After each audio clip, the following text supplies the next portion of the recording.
ഞായർ പള്ളിക്കൂടം ഈ ആഴ്ച 6ാം വർഷത്തിലേക്ക് പ്രവേശിക്കുകയാണ്. 262ാമത്തെ എപ്പിസോഡ്. 2020 മെയ് 3-നാണ് ആദ്യത്തെ എപ്പിസോഡ് സംപ്രേഷണം ചെയ്തത്. അതുമുതൽ ഇങ്ങോട്ട് ഏറെ മാറ്റങ്ങൾ ഉണ്ടായിട്ടുണ്ട്.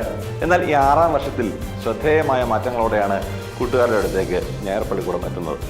പാപം ചെയ്ത് ദൈവത്തിൽ നിന്ന് അകന്നുപോയ ഒരു ദൈവ പൈതലിനെ ദൈവം ഒരു നാളും ഉപേക്ഷിക്കുന്നില്ല, പിന്തുടർന്നുകൊണ്ടേയിരിക്കുന്നു. അഡിക്ഷൻ കുട്ടികളിലും കാണാറുണ്ട്. ലഹരി വസ്തുക്കൾ കൊണ്ടും സ്വഭാവ സംബന്ധിയായും അഡിക്ഷൻ ഉണ്ടാകാം. തീവ്രമായ അടിമത്തം നിർബന്ധമായും ചികിത്സ വേണ്ടുന്ന സവിശേഷ സാഹചര്യമാണ്.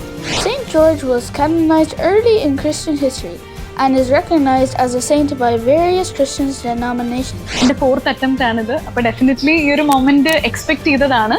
പിന്നെ ഈ ഒരു എക്സാം വളരെ അൺപ്രഡിക്റ്റബിൾ ആയതുകൊണ്ട് തന്നെ ഏത് വന്നാലും നേരിടാനുള്ള എല്ലാം പ്രിപ്പയർഡ് ആയിരുന്നു.